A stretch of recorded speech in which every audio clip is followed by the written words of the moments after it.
రామానుజుల యొక్క శ్రీమూర్తి ఆవిష్కృతమయ్యారు. మనకుండేటువంటి అజ్ఞానాన్ని అంతటినీ కూడా తీసివేసి జ్ఞానాన్ని అందించేటువంటి జ్ఞాన భాస్కరులుగా రామానుజులు వేంచేసి ఉన్నారన్నమాట. అద్భుతంగా కాషాయ శోభి కమనీయ శిఖాన్నివేశం దండత్రయోజ్వలకరం విమలోపవీతం అని చెప్పినట్టుగా చక్కటి తిరుముఖ మండలంతో వైభవోపేతంగా రామానుజులు వేంచేశారు. లోకంలో ఎందరో గురువులు ఉంటే రామానుజులకే ఎందుకింతటి ప్రాధాన్యత? రామానుజులకు పూర్వము ఉన్నారు వైష్ణవ సంప్రదాయంలో ఆచార్యులు, రామానుజుల తర్వాత ఉన్నారు పెద్దలు. ఎవరికీ లేనటువంటి ఏత్తం గొప్పదనం రామానుజులకే ఎందుకని అంటే రామానుజులు సమతామూర్తి కనుక. రామానుజులు తనకున్నటువంటి జ్ఞానాన్ని తనతోనే ఉంచుకోకుండా అందరికీ అందించారు కనుక. అంత మాత్రమే కాదు, భగవంతుడికి శ్రీమన్నారాయణుడికి ఎందరో మంది పరిచారక గణం ఉంటుంది, సేవలు చేసేటువంటి వాళ్ళు ఉంటారు. వాళ్ళందరూ స్వామికి సేవ చేస్తారు, కానీ మనస్సు ఎరిగి సేవ చేయటం అనేది అందరికీ రాదు. స్వామి మీకు సేవ చేస్తాం, స్వామి మీకు సేవ చేస్తామని చాలామంది ఉంటారు, కానీ మనస్సుకు తగ్గట్టు సేవ చేయడం రావాలి అందరికీ. అది ఒక్క రామానుజులకే వచ్చు. స్వామి మనస్సును తెలుసుకోగలిగినటువంటి వారు ఒక్క రామానుజులే. వైకుంఠంలో ఉన్నటువంటి స్వామికి ఒకసారి కిందకు చూశాడు ఆయన. చూసేసరికి మనలాంటి వాళ్ళందరూ కనిపించారు ఆయనకి. ఎలాంటి వాళ్ళమంటే మనం సుఖంగా ఉండలేం, పక్కన వాడి సుఖంగా ఉంచలేం. పక్కన వాడు ఎదుగుతుంటే మనకి కష్టం, మనది తింటాం, పక్కన వాడిది లాక్కోవాలని ప్రయత్నం చేస్తూ ఉంటాం.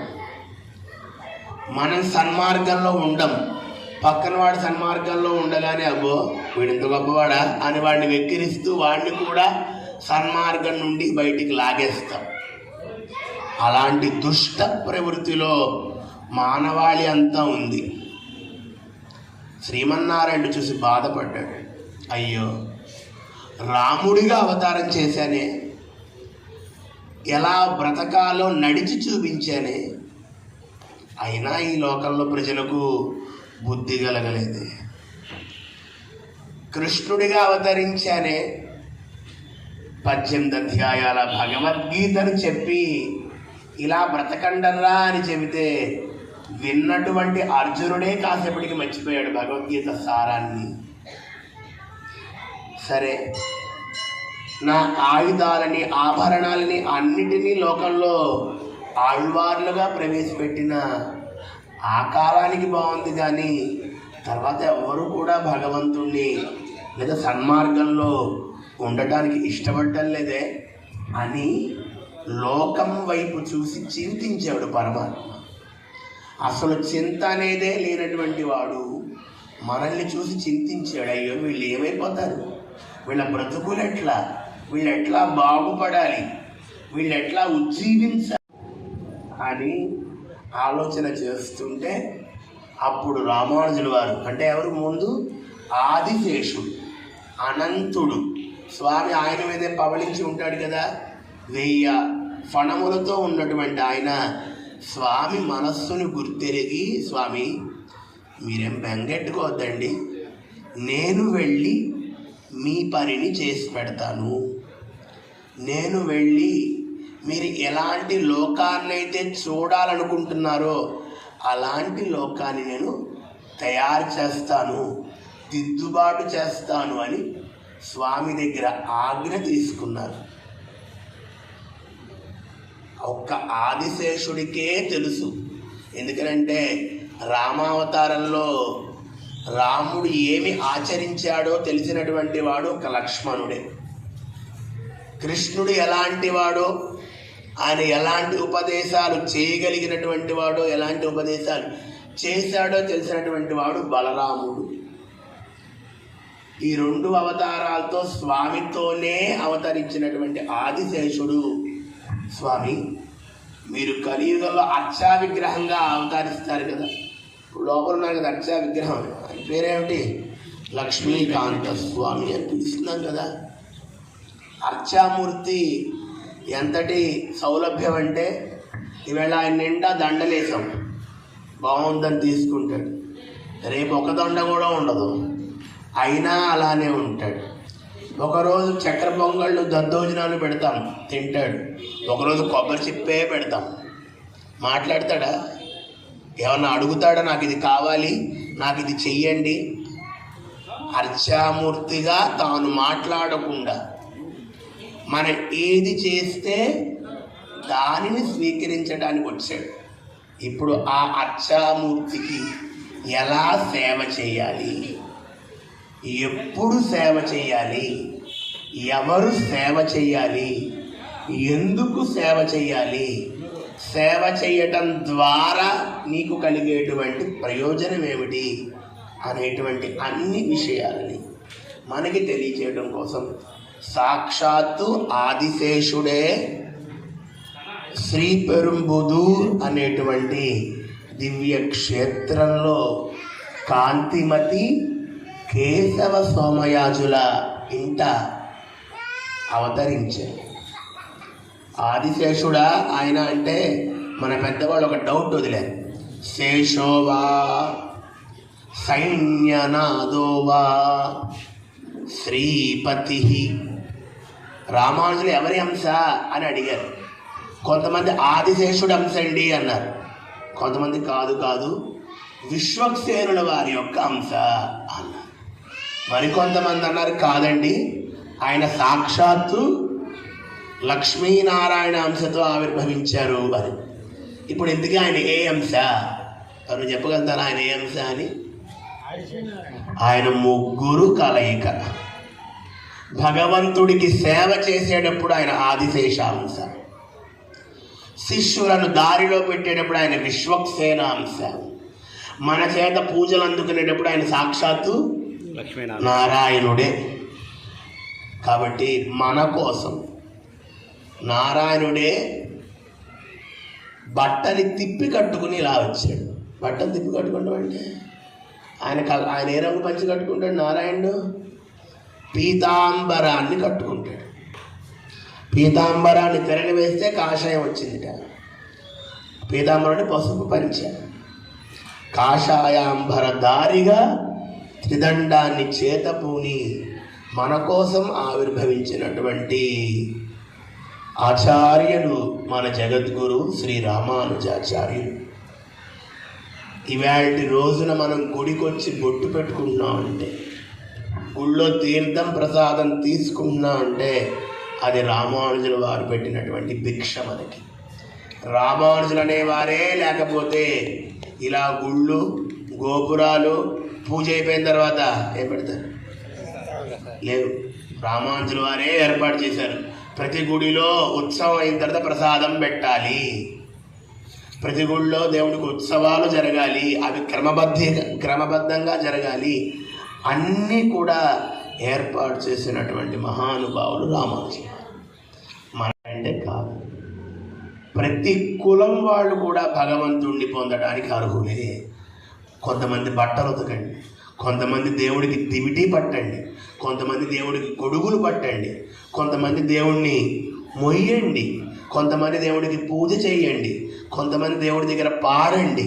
ఇట్లా ఎన్ని కులాలైతే లోకంలో ఉన్నాయో, ఎన్ని వర్ణాలైతే లోకంలో ఉన్నాయో, అన్ని వర్ణాల వాళ్ళు భగవంతుడి దగ్గర ఆయా సేవలు చేసుకుంటూ తరించే విధంగా రామానుజుల వారు మనకి అనుగ్రహం చేశారు. కనుక ఆయన విగ్రహం ఒక్కటే ఎక్కడైనా ఉండటానికి అర్హత కలిగినటువంటి, ఆయన యొక్క నామమే ఎవరైనా చెప్పడానికి అర్హత ఉన్నటువంటి. కాబట్టి అలాంటి జగద్గురువులైనటువంటి రామానుజులు సాక్షాత్తు ఆది శేష అంశ సంభూతులైనటువంటి రామానుజులని మనం ఆవిష్కృతం చేసుకున్నామంటే ఏదో డబ్బులున్నాయి, టైం ఉంది, విగ్రహం పెట్టుకున్నామని కాదు. ఆ విగ్రహాన్ని చూసి మనం మన జీవితాన్ని మార్చుకోవాలి. ఎంత గొప్పవాళ్ళు ఆయన! ఎలా ఉన్నారు ఆయన? ఎలా ఉన్నారు? అందరికీ దండం పెడుతున్నారు.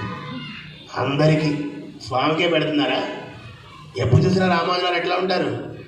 ఇలానే. అంటే అందరిలో శ్రీమన్నారాయణుని చూడటం నేర్చుకోవాలి. అంతర్బహిష్య తత్సర్వం వ్యాప్య నారాయణ స్థిత. ఎప్పుడైతే అందరిలో నువ్వు భగవంతుని చూడగలుగుతావో అప్పుడు నీకు అందరి మీద ప్రేమ ఏర్పడుతుంది. ఎప్పుడైతే అందరి మీద ప్రేమ ఉంటుందో భగవంతుడు నిన్ను మెచ్చుతాడు, భగవంతుడు నిన్ను అనుగ్రహిస్తాడు. ఎంత గొప్ప జగద్గురువులైనా మిగతా ఏ గురువులైనా సరే ఇట్లా ఉంటారు, అది ఇంకో రకంగా ఉంటారు. కానీ రామానుజుల వారు ఎక్కడ చూసినా అంజలి పరమాముద్ర నమస్కారంతోనే ఉంటారంటే ఎంత గురువు అయినా ఎంత గొప్పవారైనా శరణాగతితో భక్తితో గౌరవంతోనే ఉండాలని రామానుజుల వారు మనకి నేర్పిస్తున్నారు. కాబట్టి ఎంత పైసల్లో గొప్పవాళ్ళమైనా, ఎంత జ్ఞానంలో గొప్పవాళ్ళమైనా, ఎంత వయస్సులో గొప్పవాళ్ళమైనా మనం అంజలి ముద్రతో అంటే గౌరవంగా అందరినీ గౌరవిస్తూ మనం ఉండాలి అనేటువంటి విషయాన్ని రామానుజులు మనకి తెలియచేస్తున్నారు. ఆ విగ్రహ ఆవిష్కరణ మన మనస్సుల్లో జరగాలి.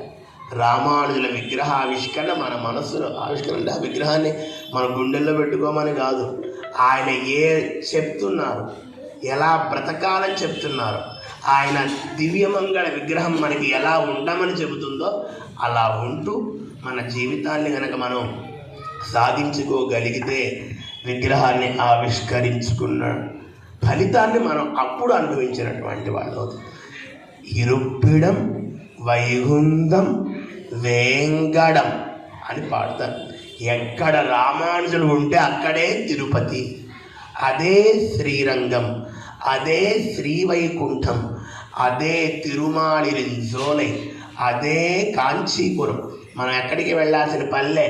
పెరుమాళ్ళందరూ వారి దగ్గరికే వచ్చి అనుగ్రహిస్తారు. కాబట్టి వారిని సేవిస్తే చాలు 108 దివ్య దేశాల పెరుమాళ్ళని సేవించినటువంటి భాగ్యం మనకి కలుగుతుందన్నమాట. సాక్షాత్తు రంగనాథుడే రామానుజుల ఒక బిరుదిచ్చారు. ఏమిటది? ఉత్సవాల పేరేమిటి? ఉడయవర్ అని ఆయనకి పేరు. ఉడయవర్ అంటే 2 లోకాలు కలిగినటువంటి వాడు అని. ఒక లోకం భూలోకం, రెండవ లోకం వైకుంఠం. ఈ 2 లోకాలకి నాయకుడైనటువంటి వారు రామానుజులు. వైకుంఠం వెళ్ళాలన్నా ఆయన అనుగ్రహమే ఉండాలి, భూమి మీద హాయిగా బ్రతకాలన్నా ఆయన అనుగ్రహమే ఉండాలి.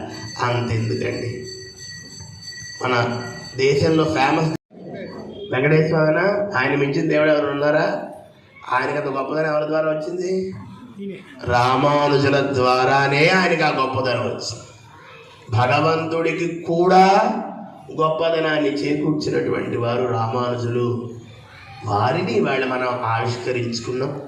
మీ అందరికీ కూడా రామానుజుల వారి యొక్క అనుగ్రహం అందరికీ ఉండాలని అనేక ఆచార్య మంగళాశాసనాలు చేస్తున్నాం.